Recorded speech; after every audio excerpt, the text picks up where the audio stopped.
नमस्कार दोस्तों, आप सभी का अपने जाने माने यूट्यूब चैनल बजरंग क्लासेस पर दोस्तों बहुत-बहुत स्वागत है। दोस्तों आज की इस क्लास में आरटी 2011 को हम देखने वाले हैं। बहुत ही इंपॉर्टेंट क्लास होने वाली है। ये जो क्लास है ये रीट लेवल 1 मेंस के लिए दोस्तों यहाँ पर इंपॉर्टेंट क्लास होने वाली है। और साथ ही दोस्तों मैं आपको बता दूं कि इसमें हम देखने वाले हैं कि आरटी 2011 में अध्याय कितने हैं। साथ ही दोस्तों जो 29 नियम है उनका नाम क्या है और कौन सा नियम कौन से अध्याय में है, विशेषकर यही चीज़ है वो दोस्तों इस आरटी 2011 में हम देखने वाले हैं। ठीक है, तो दोस्तों आरटी 2011 राजस्थान निःशुल्क एवं अनिवार्य बाल शिक्षा का अधिकार नियम 2011 ये इसका पूरा नाम हो जाएगा। ठीक है, आरटी एक्ट 2009 की धारा 38 के द्वारा प्रदत्त शक्तियों का प्रयोग करते हुए राज्य सरकार ने इस अधिनियम के प्रावधानों की क्रियान्विति हेतु आरटी 2011 राजस्थान निःशुल्क एवं अनिवार्य बाल शिक्षा का अधिकार नियमावली 2011 है वो दोस्तों निर्मित है। यानी कि आरटी जो एक्ट 2009 है इसकी धारा 38 के तहत आरटी 2011 का प्रावधान किया गया। ठीक है, तो दोस्तों आरटी 2011 की जो अधिसूचना है वो कब जारी हुई थी, तो 29 मार्च 2011 को। ठीक है, यानी कि 29 मार्च 2011 को यहाँ पर आरटी 2011 की अधिसूचना जारी हुई थी। आरटी 2011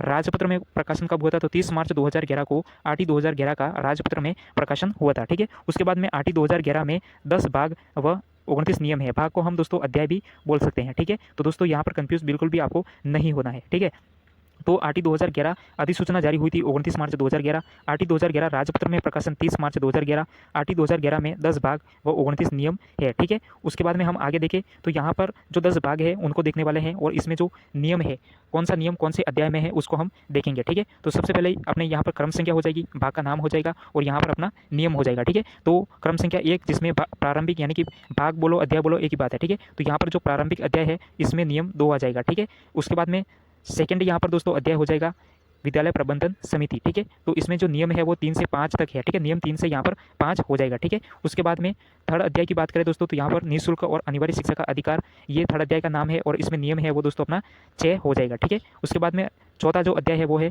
राज्य सरकार और स्थानीय प्राधिकारी के कर्तव्य और दायित्व। ठीक है, राज्य सरकार और स्थानीय प्राधिकारी के कर्तव्य और दायित्व हो जाएगा। इसमें जो नियम है वो है 7 से 9 तक। ठीक है, उसके बाद में यहाँ पर हम बात करें तो अध्याय अपना 5 हो जाएगा विद्यालय और अध्यापकों के उत्तरदायित्व। ठीक है, तो इसमें जो नियम है वो 10 से 15 हो जाएगा। ठीक है, दोस्तों एक क्लास और आएगी उसमें हम बताएंगे आपको आरटी 2009 और आरटी 2000 अपना जो 11 है इसमें जो दोस्तों हम आपको भाग याद कराएंगे। यानी कि इसमें 2009 और 2011 में दोस्तों जो अध्याय है वो बिल्कुल समान ही है, बस अपने जो आरटी 2011 है इसमें 3 अध्याय है वो दोस्तों अलग है। ठीक है, तो दोस्तों उसको हम ट्रिक से आपको याद करवा देंगे। ठीक है, तो यहाँ पर जो छठा अध्याय है वो दोस्तों अध्यापक हो जाएगा, नियम 16 से 21 हो जाएगा। ठीक है, अध्यापक के बारे में। उसके बाद में जो 7वां अध्याय है वो है पाठ्यचर्या और प्रारंभिक शिक्षा का पूरा होना, नियम 22 से 23 हो जाएगा। ठीक है, 8वां जो अध्याय है वो है शिकायत निवारण, नियम 24 से 25 हो जाएगा। ठीक है, उसके बाद में जो 9वां यहाँ पर अपना अध्याय है वो है बाल अधिकारों का संरक्षण और नियम 26 से यहाँ पर 28 हो जाएगा। ठीक है, उसके बाद में प्रकीर्ण यानी कि 10वां जो अध्याय है वो हो जाएगा, उसमें अपना नियम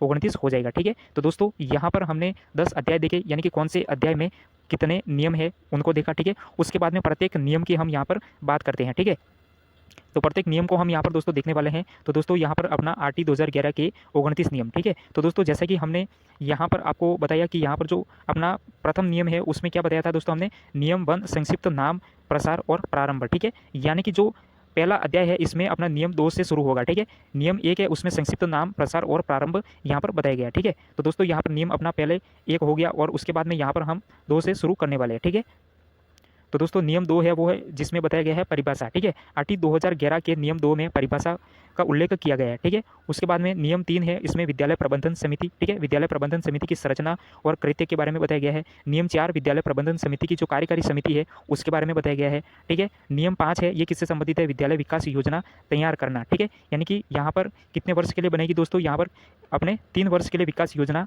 बनेगी। ठीक है, और अपने जो आरटी 2009 है उसमें प्रतिवर्ष विकास योजना बनती है। ठीक है, नियम 6 की बात करें तो विशेष प्रशिक्षण के लिए यहाँ पर बताया गया है। अपने जो आरटी 2011 है इसमें नियम 6 है ये विशेष प्रशिक्षण से संबंधित है। नियम 7 है वो आसपास का क्षेत्र या सीमाएं यानी कि विद्यालय की स्थापना करना। ठीक है, उसके बाद में नियम 8 है राज्य सरकार और स्थानीय प्राधिकारी का उत्तरदायित्व यहाँ पर हो जाएगा। नियम 8 राज्य सरकार और स्थानीय प्राधिकारी का उत्तरदायित्व हो जाएगा। ठीक है, नियम नंबर 9 की बात करें तो स्थानीय प्राधिकारी द्वारा बालकों के अभिलेखों को रखा जाना।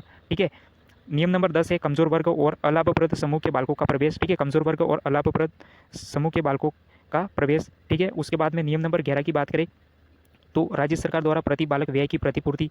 नियम नंबर 12 की बात करें तो यहाँ पर आयु के सबूत के लिए दस्तावेज हो जाएगा। ठीक है, नियम नंबर यहाँ पर 13 की बात करें तो प्रवेश के लिए विस्तारित कालावधि। ठीक है, यानी कि समय। ठीक है, यानी कि शैक्षणिक जो सत्र है जो वर्ष है उसमें 6 माह तक यहाँ पर है वो दोस्तों प्रवेश लिया जाएगा। ठीक है, और यहाँ पर जो नियम नंबर 14 है, इसमें विद्यालय को मान्यता यानी कि विद्यालय को मान्यता देना, ठीक है। और नियम नंबर 15 है, इसमें विद्यालय की मान्यता वापस भी ली जा सकती है, ठीक है, रद्द की जा सकती है। और नियम 16 अध्यापक की न्यूनतम अर्हता या योग्यता हो जाएगी, ठीक है। तो यहाँ पर आप यहाँ से भी याद कर सकते हैं, ठीक है। अध्यापक की न्यूनतम अर्हता या योग्यता का शिथिलीकरण किया जाएगा, यानी कि अगर राज्य के पास में शिक्षक या फिर जो शिक्षण संस्थान नहीं है तो दोस्तों वो केंद्र सरकार से है वो निवेदन कर सकती है, उसमें जो केंद्र सरकार है वो राज्य सरकार को थोड़ा बहुत शिथिलीकरण दे सकता है, ठीक है। अध्यापक की न्यूनतम अर्हता या योग्यता का अर्जित करना, ठीक है। 5 वर्ष के अंतर्गत यहाँ पर जो अध्यापक है इसको न्यूनतम अर्हता योग्यता को अर्जन करना जरूरी है, ठीक है। तो यहाँ पर 16 से 18 है वो दोस्तों बिल्कुल यहाँ पर योग्यता से संबंधित है, ठीक है, अध्यापक की। उसके बाद में नियम नंबर 19 की बात करें तो अध्यापकों के वेतन, भत्ता और सेवा का निबंधन और शर्तें यहाँ पर हो जाएगा, ठीक है। उसके बाद में नियम 20 की बात करें तो अध्यापक द्वारा अनुपालन किए जाने वाले कर्तव्य हो जाएंगे, अध्यापक द्वारा अनुपालन किए जाने वाले कर्तव्य। उसके बाद में नियम नंबर 21 प्रत्येक विद्यालय में छात्र अध्यापक अनुपात बनाए रखना, ठीक है। प्रत्येक विद्यालय में छात्र अध्यापक अनुपात बनाए रखना, और यही चीज़ आरटी 2009 में 25 धारा में दोस्तों आपको देखने को मिल जाएगी, विद्यालय यानी कि शिक्षक और छात्र अनुपात। उसके बाद में नियम नंबर 22 है शैक्षणिक प्राधिकारी से संबंधित है। नियम नंबर 23 प्रमाण पत्र प्रदान करना, ठीक है। नियम नंबर 24 की बात करें तो अध्यापक के लिए शिकायत का निवारण तंत्र है, ठीक है।